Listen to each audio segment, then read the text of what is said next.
Welcome students, एक बार फिर से आरबीएससी ऑनलाइन क्लासेस में आपका बहुत बहुत हार्दिक स्वागत है। और आज हम आपके लिए ग्रामर का एक सेक्शन लेकर आए हैं, एक टॉपिक ग्रामर का हम लोग लेकर आए हैं और उसके बारे में आज इस वीडियो में बड़े ही आसान से तरीकों से, बड़े ही इफेक्टिव तरीके से, आसान सी भाषा में और बड़े ही असरदार नियमों के साथ में हम बात करेंगे। तो चलिए स्टूडेंट्स, जल्दी से तैयार कर लीजिए अपनी कॉपी पेंसिल्स को लिए और अपने इन नियमों को, इन रूल्स को आप नोट डाउन करने के लिए हो जाइए तैयार। और हम शुरू करते हैं आज अपना ये टॉपिक जिसका नाम है डिटर्मिनर्स। हाँ स्टूडेंट्स, देखिए जैसा कि आप बोर्ड के ऊपर देख सकते हैं, आज हम बात करेंगे डिटर्मिनर्स की और मैं बड़े ही आसान से तरीके से, बड़े ही इफेक्टिव तरीके से आपको बताऊंगा उन रूल्स के बारे में जहां जहां आपको प्रॉब्लम आती है, जहां जहां आप इन रूल के द्वारा फंस जाते हैं। और हम देखेंगे कितने आसानी से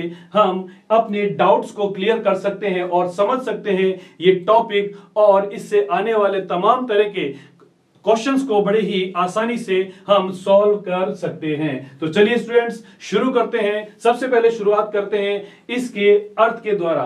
वास्तव में डिटर्मिनर्स है क्या, डिटर्मिनर्स क्या होता है? जैसा कि आप स्क्रीन पर देख पा रहे हैं, यहां हमने लिख रखा है, देखिए अर्थ। सबसे पहले हम देखते हैं कि डिटर्मिनर्स का अर्थ क्या है। डिटर्मिनर्स का अर्थ है किसी चीज का निश्चय करना, अर्थात किसी नाउन के बारे में निश्चय करना कि वो सिंगुलर है या प्लूरल है, और उसके साथ में हम किस प्रकार से उसको निश्चय करते हैं। इनका प्रयोग हमेशा किसी नाउन अथवा नाउन ग्रुप की पहचान करने के लिए किया जाता है। हाँ स्टूडेंट्स, हमेशा डिटर्मिनर्स, किसी भी प्रकार का कोई डिटर्मिनर्स क्यों ना हो, हम हमेशा उसका प्रयोग किसी नाउन के अर्थात संज्ञा से पहले या फिर उस नाउन ग्रुप यानी कि संज्ञा के समूह से पहले करते हैं। इससे कोई फर्क नहीं पड़ता कि वह सिंगुलर है या प्लूरल है। अलग अलग डिटर्मिनर्स सिंगुलर के साथ में और प्लूरल के साथ में प्रयोग किए जाते हैं। तो देखिए स्टूडेंट्स,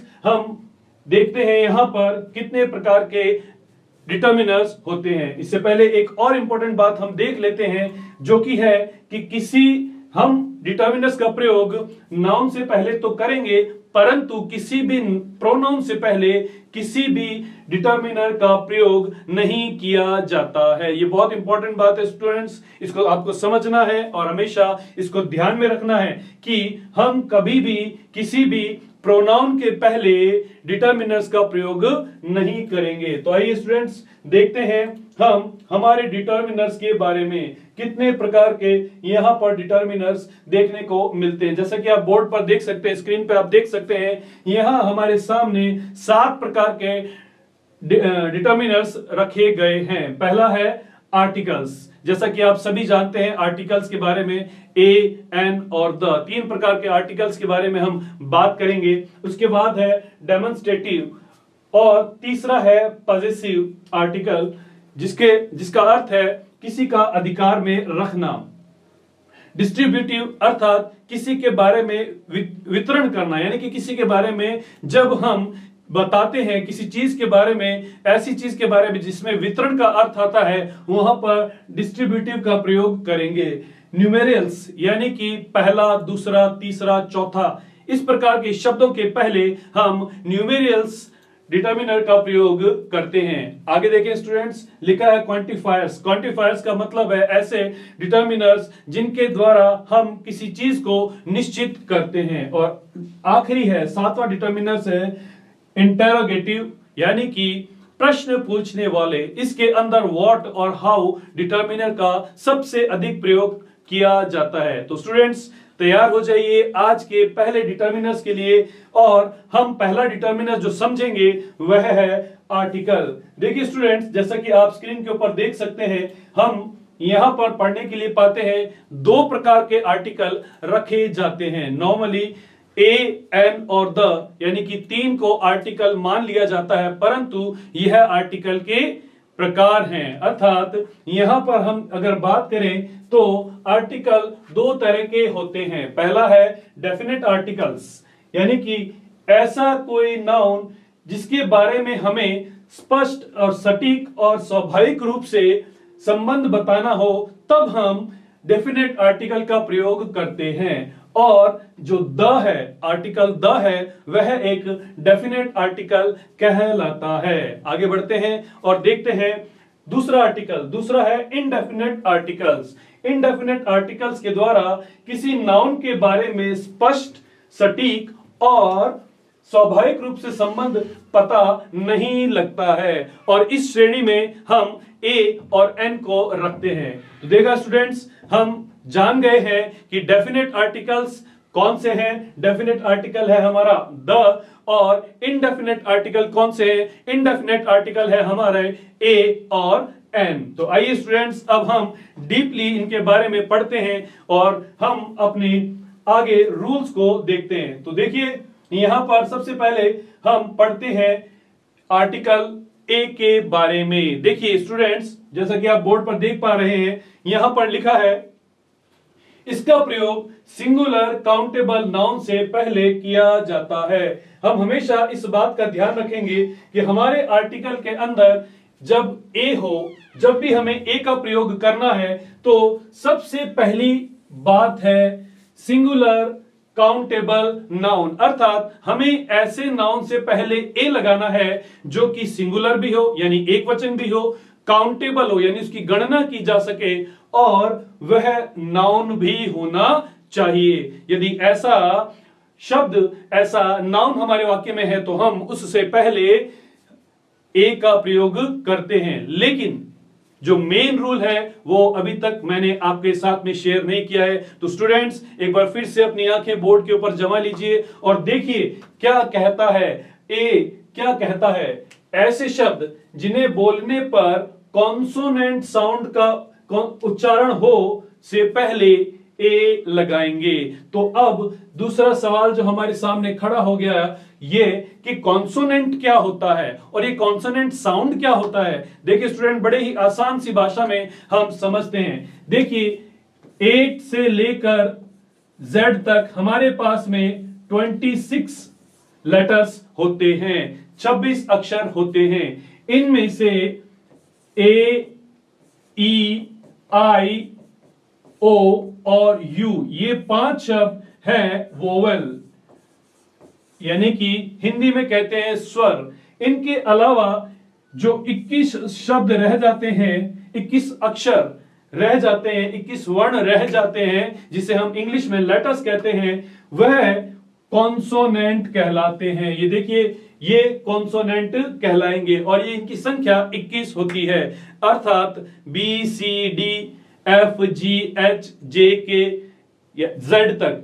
और जब हम किसी शब्द को बोलते हैं तो उसका साउंड इन 21 कॉन्सोनेंट से निकलता है, तो हम वहां पर ए का प्रयोग करेंगे। साथ ही साथ, जैसा मैंने आपको अभी अभी समझाया स्टूडेंट्स, साथ ही साथ इस बात का जरूर से ध्यान रखना है कि हमारा शब्द सिंगुलर, काउंटेबल और नाउन होना चाहिए। ये दो बातें हमें हमेशा ए में और एन में, एक बात कॉमन है कि ए और एन के लिए काउंटेबल सिंगुलर नाउन होना चाहिए, और यहां पर ए के लिए हम देखते हैं कि उसका साउंड कॉन्स्टेंट होना चाहिए, कॉन्सोनेंट साउंड होना चाहिए। तो स्टूडेंट्स देखिए, पहला एग्जांपल हम यहां देखते हैं, she is a noble lady. तो नोबल लेडी को हम काउंट कर सकते हैं, यह एक नाउन है।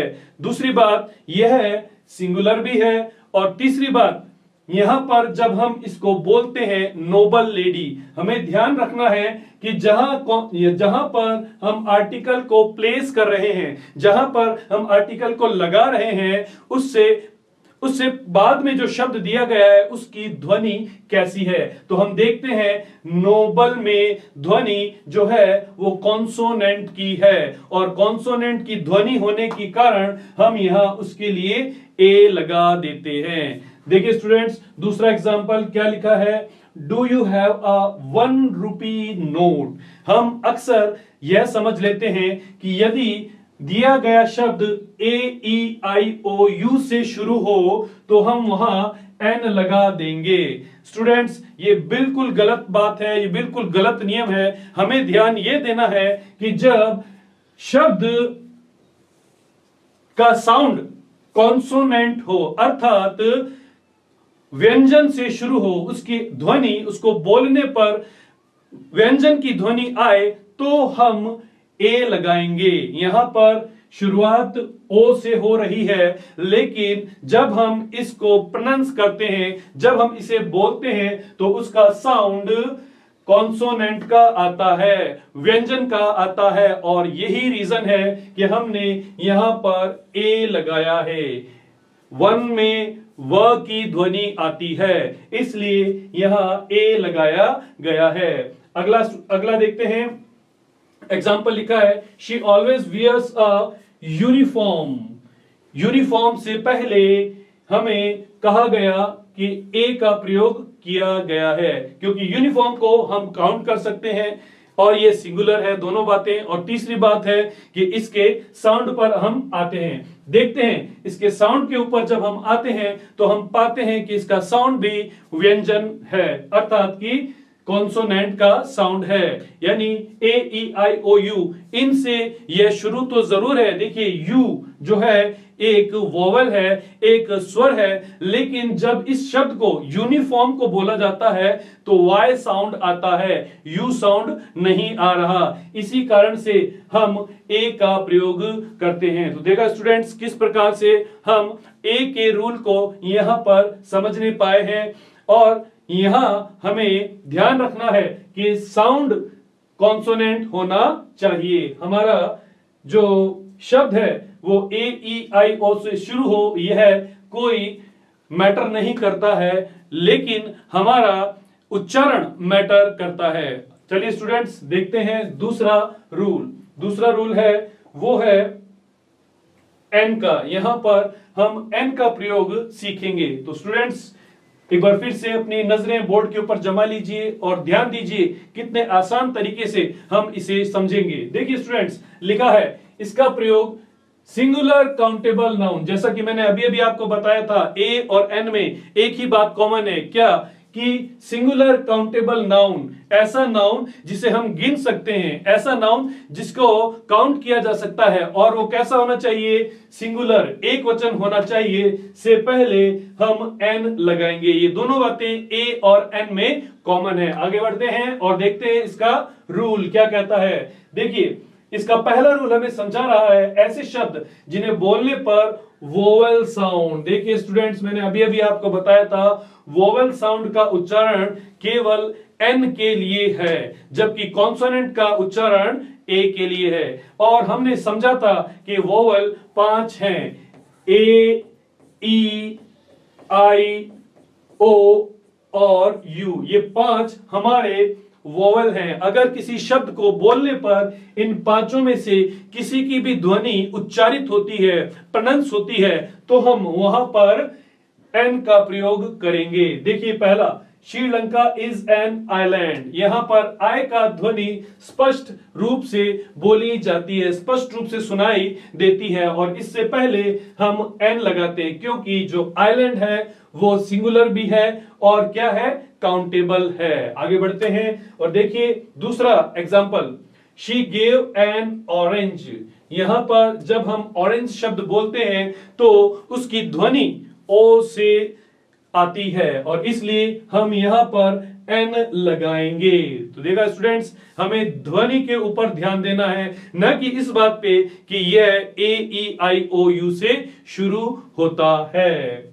ठीक है स्टूडेंट्स, ये हो गया। आगे बढ़े, देखें, समझें, देखते हैं। देखिए अगला रूल क्या कह रहा है यहां पे, ऐसे शब्द जिनमें एच म्यूट होता है से पहले एन लगाएंगे। कई बार हमारे सामने ऐसे शब्द आते हैं जिनमें कुछ लेटर्स, कुछ वर्ण, कुछ अक्षर म्यूट होते हैं, यानी उनको बोलने पर उनकी आवाज नहीं आती है। ऐसे शब्दों से पहले हम एन लगा देंगे। यहां पर देखिए लिखा है, he came here half an hour later. देखिए स्टूडेंट्स, यहां पर ये हार नहीं है। बहुत बार कुछ बच्चे, कुछ स्टूडेंट्स, कुछ लोग इसे हार बोलते हैं। स्टूडेंट्स, ये हार शब्द नहीं है, ये आर है, आर। तो इसलिए जब इसको प्रोनाउंस किया जाता है तो वहां पर एच म्यूट हो जाता है, और जब एच म्यूट हो जाता है तो ओ का साउंड उभर के सामने आता है, और इस कारण से हम एन का प्रयोग करेंगे। देखिए एक और हम एग्जांपल यहां देखते हैं। My friend belongs to an honourable. Honourable नहीं है। देखिए स्टूडेंट्स, हम कई बार गलती करते हैं तब जब हम किसी शब्द को अच्छे से प्रोनाउंस नहीं कर पाते हैं। तो ये शब्द हॉनरेबल नहीं है, नहीं हॉनरेबल, बल्कि ये है ऑनरेबल शब्द है, और ऑनरेबल शब्द जो है उसमें एच म्यूट है, और इस कारण से हम यहां पर एन का प्रयोग करेंगे। तो ये था हमारा दूसरा रूल, एन का रूल था। हमने समझा इसे कि किस प्रकार से हमने एन और ए में डिफरेंस करना है, और हमें साउंड के ऊपर बहुत अधिक ध्यान देना है। देखिए स्टूडेंट्स, आगे बढ़ते हैं और समझते हैं अगले रूल को। एन का तीसरा रूल क्या है? देखिए लिखा है, ऐसे शब्द जो इंडिविजुअल लेटर से शुरू होते हो और जिनका एक अर्थ भी हो से पहले एन लगाएंगे।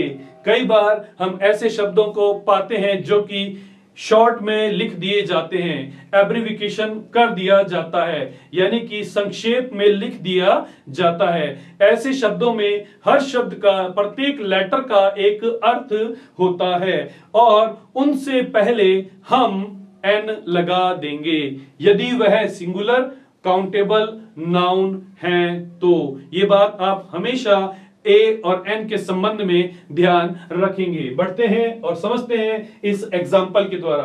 देखिए लिखा है, मिस्टर गुप्ता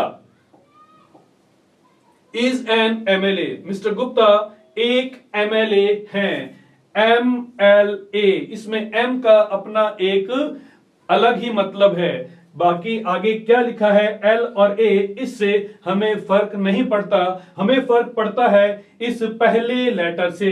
पहले लेटर का एक अर्थ भी होना चाहिए। तो यहां पर हम जानते हैं एमएलए का अर्थ है मेंबर ऑफ लेजिस्लेटिव असेंबली, अर्थात एक विधायक को हम एमएलए कहते हैं। तो इसलिए हमने देखा कि एम से स्टार्ट है, यानी इंडिविजुअल लेटर से शुरू है, और यहां उससे पहले हम एन का प्रयोग करेंगे। इसी तरह से हम अगला सेंटेंस देखते हैं।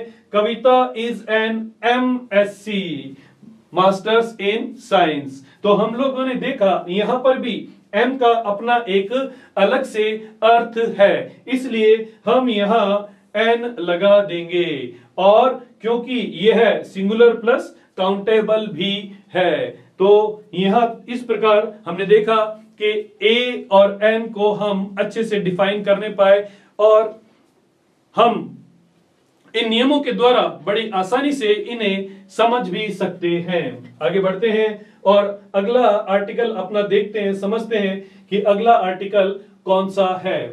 देखिए स्टूडेंट्स, अगला आर्टिकल है द। सबसे ज्यादा यूज किया जाने वाला आर्टिकल द है, और इसके बहुत सारे नियम भी हैं, लेकिन हम बड़े ही आसान तरीके से इन नियमों को समझेंगे। देखिए पहला नियम क्या कहता है। पहला नियम कहता है, यूनिक नाउन या ग्रुप ऑफ यूनिक नाउन से पहले ऐसे नाउन जो अपने आप में यूनिक हैं, ऐसे नाउन जो अपने आप में केवल एक ही हैं, उनसे पहले, या उनका पूरा ग्रुप हो उनसे पहले हम द का प्रयोग करते हैं। तो यूनिक नाउन कौन से हैं? सूरज, चांद, पृथ्वी, तारे, ये सब क्या है? यूनिक नाउन है। और यूनिक नाउन से पहले हम द का प्रयोग करते हैं। जैसे कि इस सेंटेंस में भी हम देखते हैं, the sun shines in the sky. तो यहां पर हमने देखा सन जो है वो क्या है? यूनिक नाउन है। दूसरे में हमने देखा स्काई क्या है? एक यूनिक नाउन है, और इनसे पहले हम द लगाएंगे। एक और बात मैं आपको यहां बताना चाहता हूं, द आर्टिकल के द्वारा हम इस बात की बिल्कुल परवाह नहीं करेंगे कि नाउन सिंगुलर है या प्लूरल है। जो द है वो किसी में इस तरह का अंतर नहीं करता है, और सिंगुलर के पहले भी द लगा सकते हैं और प्लूरल के पहले भी हम लोग द लगा सकते हैं, बशर्ते कि वो उस रूल के अकॉर्डिंग द का प्रयोग करता हो। अगला एग्जांपल देखते हैं और देखें, यहां पर लिखा है द स्टार्स। स्टार्स मतलब बहुवचन है, बहुत सारे तारे हैं, आकाश में एक ही तारा नहीं है, बहुत सारे तारे हैं। और उस यूनिक, और वो तारे क्या हैं? यूनिक हैं। और उस यूनिक ग्रुप से पहले हम क्या लगाएंगे? द लगाएंगे। तो इस प्रकार से हमने देखा यूनिक नाउन या यूनिक ग्रुप ऑफ नाउन से पहले हम द लगाते हैं। आगे देखें, अगला इसका एग्जांपल देखते हैं, आगे रूल भी देखते हैं, साथ ही साथ एग्जांपल भी देखते हैं। एग्जांपल के ऊपर आप फोकस करें ताकि आपको समझने में आसानी होने पाए। देखिए क्या लिखा है, ऐसे नाउन जो सेकंड टाइम प्रयुक्त किए जाने पर डेफिनेट हो गए हैं। कभी कभी हम एक ही शब्द का प्रयोग पहली बार करते हैं तो उससे पहले ए या एन नियम के अनुसार लगाते हैं, और जब उसी शब्द को दूसरे वाक्य में प्रयोग किया जाएगा तो हम क्या करेंगे? तब हम उससे पहले द लगाएंगे, क्योंकि वह क्या हो गया है? अब डेफिनेट हो गया है। तो देखिए लिखा है once there was a king, लिखा है एक बार एक राजा था।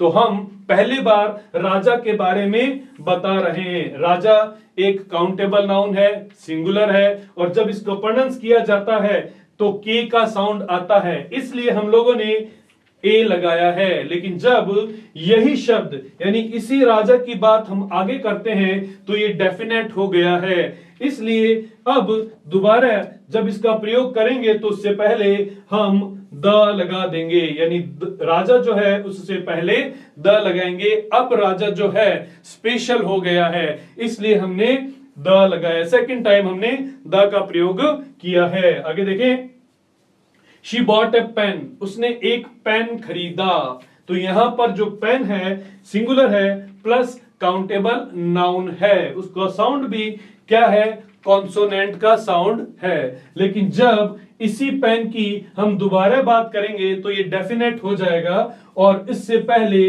द का प्रयोग किया जाएगा। She kept the pain in her box, वह अपने पेन को अपने बॉक्स में रखती है। तो इस प्रकार से यह वाक्य यहां पर बनेगा। देखिए अगला रूल देखते हैं, समझते हैं अगला रूल क्या कहता है। आइए पढ़ते हैं। जो नाउन किसी फ्रेज या क्लॉज से जुड़े हों उससे पहले द लगाएंगे। ऐसे नाउन या ऐसे फ्रेज जो कि किसी क्लॉज से जुड़े हों से पहले क्या लगेगा? द लगेगा।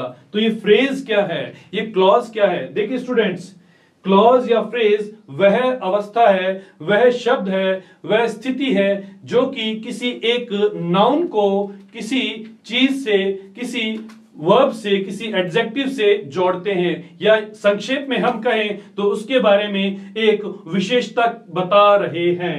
देखिए पहला example, the man with the flag is my elder brother. अब यहां पे देखिए कहता है द मैन, एक व्यक्ति के बारे में बात कर रहा है और बता रहा है कि उसके पास क्या है?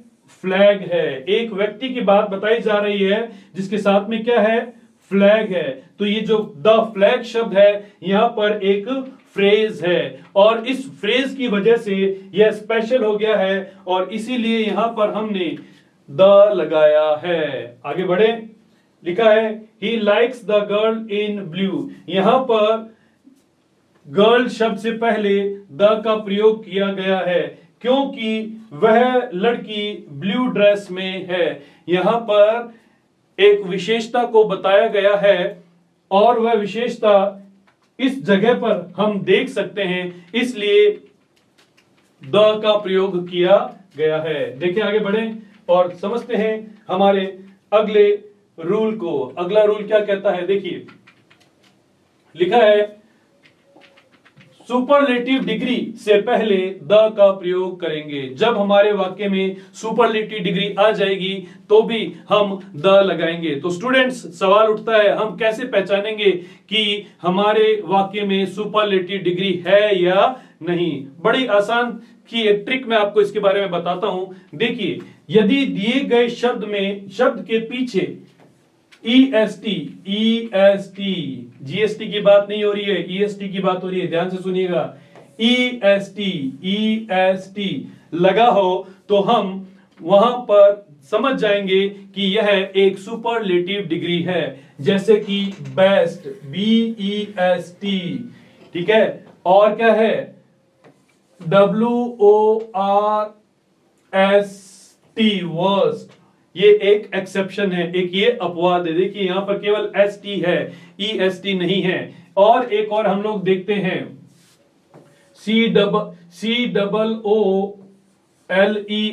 कूलेस्ट, ईएसटी, तो ये क्या है, इससे पता लगता है कि ये हमारे सुपरलेटिव डिग्री है। जिन भी शब्दों के पीछे ईएसटी लगा हो तो वह सुपरलेटिव डिग्री होता है। और कभी कभी ऐसे शब्द आ जाते हैं जिनमें ईएसटी नहीं लग सकता है, तो उनको सुपरलेटिव बनाने के लिए हम मोस्ट लगा देते हैं, MOST, और ये मोस्ट शब्द जो है वह हमेशा आगे लगता है।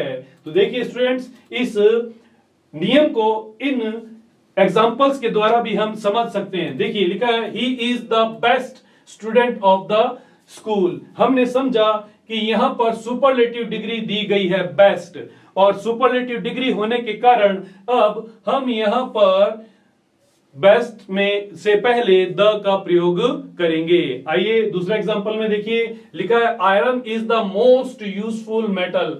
अब यूजफुल शब्द के पीछे ईएसटी नहीं लग सकता है, तो इसे हम सुपरलेटिव बनाते हैं, और सुपरलेटिव हम बनाते हैं मोस्ट लगा के। जब वाक्य में मोस्ट लग गया है तो हम समझ गए कि यह सुपरलेटिव डिग्री है, और यहां पर इससे पहले जब आर्टिकल लगेगा तो हमेशा हम द का प्रयोग करेंगे। चलिए आगे बढ़ते हैं और समझते हैं अगले रूल को। अगला रूल क्या कहता है, लिखा है ऑर्डिनल्स से पहले हम द लगाएंगे। ऑर्डिनल्स क्या होता है, ऑर्डिनल्स मतलब क्रम, पहला, दूसरा, तीसरा, चौथा, ये क्या है, क्रम है। इंग्लिश में इसे ऑर्डिनल्स कहते हैं, यानी first, second, third, fourth, fifth. देखिए जब भी ऐसा कोई शब्द फर्स्ट, सेकंड, थर्ड, फोर्थ आता है तो हम वहां पर द लगाएंगे।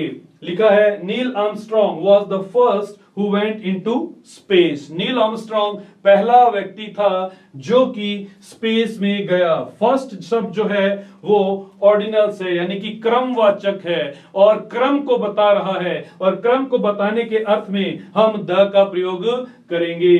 देखिए ही विल कंप्लीट, अगला है he will complete his project by the second week. यहां पर आया है सेकेंड, सेकेंड भी क्या कर रहा है, सेकेंड भी क्रम को बता रहा है, और जब वो क्रम को बता रहा है तो उससे पहले जब हम आर्टिकल लगाएंगे तो द का प्रयोग करेंगे। तो स्टूडेंट्स देखा आपने किस प्रकार से हमने ऑर्डिनल्स का रूल भी समझ लिया है। ऑर्डिनल्स मतलब क्रमवाचक। नेक्स्ट प्रयोग करते हैं हम और समझते हैं आर्टिकल द का रूल को। लिखा है जब किसी एडजेक्टिव का प्रयोग नाउन के साथ हो, जब किसी एडजेक्टिव का प्रयोग नाउन के साथ किया जाता है तो वह वहां पर भी द का प्रयोग ही होगा। अब ये एडजेक्टिव क्या होते हैं, एडजेक्टिव का अर्थ है ऐसे शब्द जो कि विशेषता बताते हैं, जो कि किसी नाउन की विशेषता बताते हो, लेकिन जब यही एडजेक्टिव खुद नाउन बन जाएं तो हम वहां पर द लगाएंगे। तो यहां पर हम समझते हैं क्या लिखा है। देखिए लिखा है the rich are not always happy. देखिए स्टूडेंट्स यहां पर लिखा है द रिच। रिच क्या है, अपने आप में एक एडजेक्टिव है, अपने आप में इसका एक अर्थ होता है। इसका अर्थ होता है घना, गहरा या फिर अमीर, लेकिन जब हम इसका नाउन के रूप में प्रयोग करेंगे तो इसका अर्थ होगा अमीर, यानी कि धनी, जिनके पास बहुत पैसा है। ठीक है, अब यहां जब इसका नाउन की तरह हम प्रयोग करेंगे तो यहां पर हम द लगा देंगे। ठीक ऐसा ही हमने दूसरे सेंटेंस में भी देखा है। लिखा है the poor should be help, गरीबों की मदद की जानी चाहिए। अभी हम इस पुअर शब्द के बारे में बात करते हैं। पुअर शब्द का मतलब होता है बेचारा, खराब, बकवास। ठीक है, लेकिन जब इसी को हम नाउन बना देते हैं तो ये एडजेक्टिव क्या अर्थ देगा? ये एडजेक्टिव अर्थ देगा गरीब। और वाक्य में लिखा गया है कि गरीबों की क्या करनी चाहिए? मदद। यानी कि यह अब नाउन की तरह कार्य कर रहा है, और नाउन की तरह कार्य करने की वजह से यहां इससे पहले हम द लगाएंगे। तो देखा स्टूडेंट्स, यहां पर एडजेक्टिव का प्रयोग हमें समझना है, हमें जानना है कि एडजेक्टिव ऐसे शब्द हैं जो कि किसी नाउन की विशेषता बताते हैं, लेकिन जब ये खुद ही नाउन बन जाएं तो इससे पहले द का प्रयोग होगा। चलिए स्टूडेंट्स, बढ़ते हैं आगे अपने रूल के।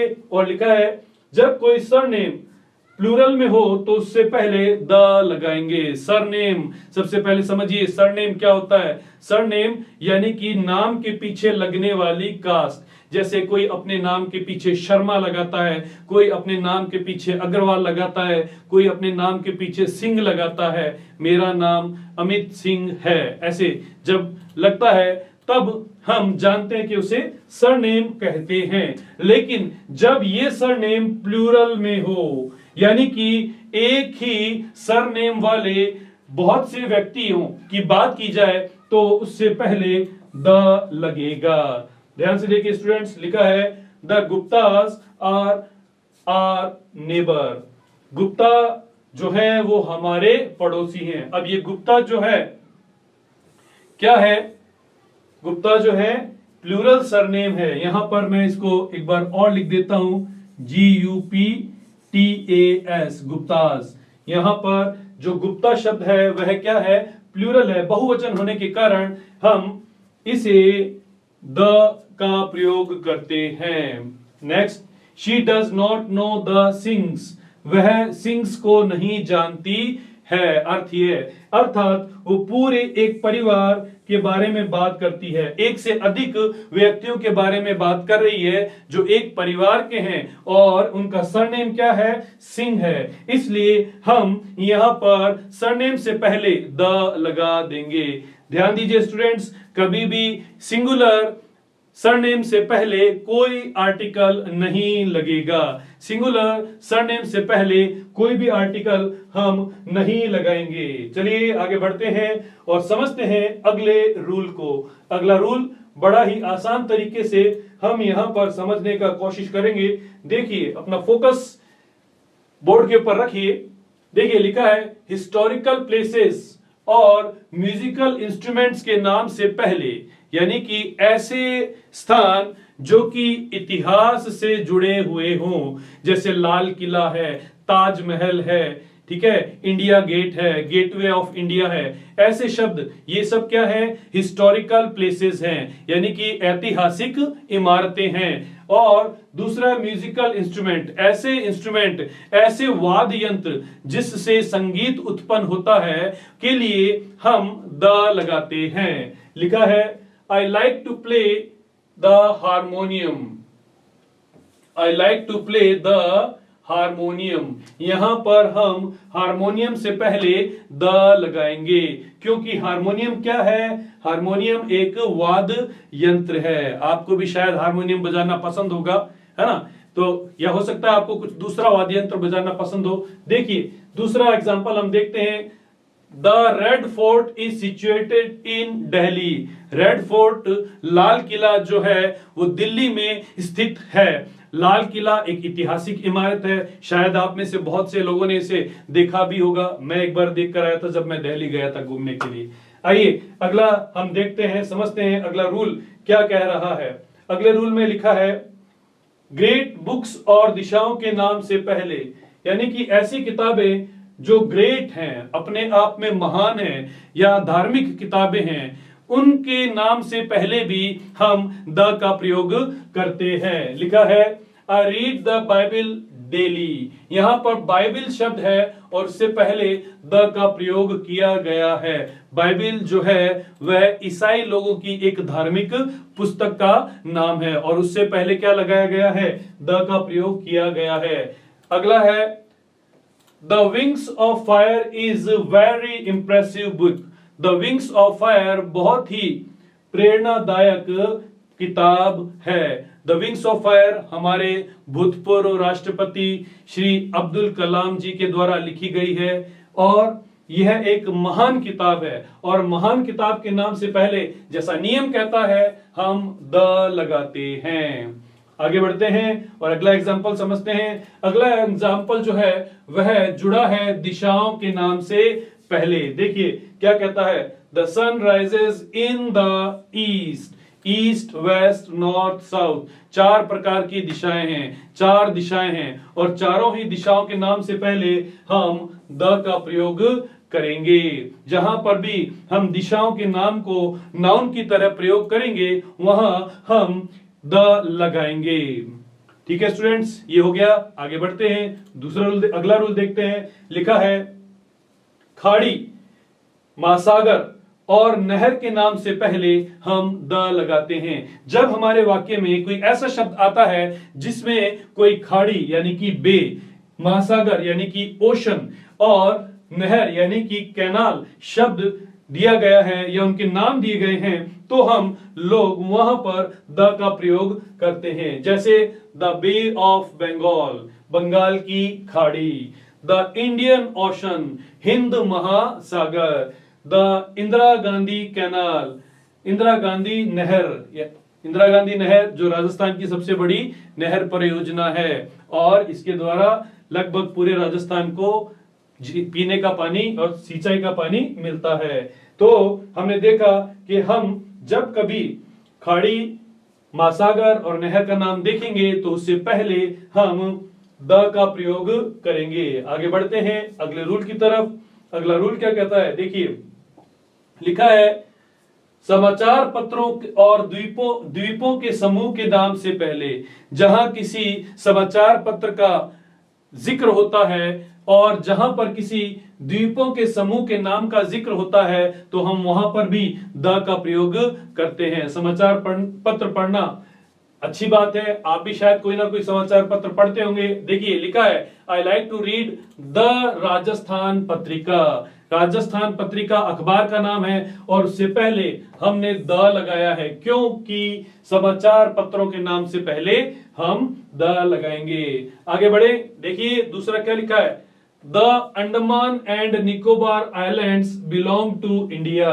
अंडमान निकोबार द्वीप समूह भारत से संबंध रखते हैं। तो क्योंकि अंडमान और निकोबार क्या है, एक द्वीप समूह है, द्वीप समूह है और द्वीप समूह के नाम से पहले क्या लगाएंगे, द का प्रयोग करेंगे। यहां पर सिर्फ और सिर्फ द आर्टिकल आएगा, दूसरा आर्टिकल यहां पर नहीं आएगा। देखिए स्टूडेंट्स, अगला हम लोग पढ़ते हैं, अगला रूल देखते हैं। लिखा है पर्वत श्रृंखलाओं और राज्यों के समूह के नाम से पहले हम द का प्रयोग करेंगे। पर्वत श्रृंखलाओं, ध्यान दीजिए स्टूडेंट्स, कभी कभी ऐसा होता है कि हम किसी पर्वत के नाम के आगे द लगाने का कोशिश करते हैं, हम किसी माउंटेन के नाम से पहले द लगाने का प्रयोग करते हैं, लेकिन पर्वत श्रृंखलाओं के नाम से पहले द लगना चाहिए। जैसे अरावली माउंटेन रेंज, जैसे कि हिमालय माउंटेन रेंज, यह पर्वत श्रृंखलाएं हैं, यह पर्वत नहीं है, तो इनसे पहले हम द का प्रयोग करेंगे। देखिए the Aravalli mountain range, Aravalli पर्वतमाला गोज थ्रू राजस्थान, राजस्थान में से होकर जाती है। तो जहां कहीं पर भी पर्वतमालाओं के नाम का वर्णन पाते हैं वहां हम द का प्रयोग करेंगे। एक और एग्जांपल देखिए जो कि बताता है राज्यों के समूह के नाम से पहले। My elder brother lives in the USA, United States of America. इसके अंदर बहुत सारे राज्य हैं, केवल एक राज्य नहीं है और ये राज्यों का क्या है, अपना एक समूह है। इसी प्रकार से हम द यूके का भी प्रयोग कर सकते हैं, यानी कि यूनाइटेड किंगडम, यानी कि अब तो यह टूट गया है, लेकिन जब ये संयुक्त था तब यूके यूनाइटेड किंगडम यानी कि राज्यों का एक समूह था। किसी भी देश के नाम से पहले हमें द नहीं लगाना, लेकिन यदि उस देश में राज्यों का एक समूह है, जैसे अमेरिका में है, जैसे यूनाइटेड किंगडम में है, तो हम वहां पर द का प्रयोग करेंगे। आगे बढ़ते हैं और देखते हैं अगला रूल।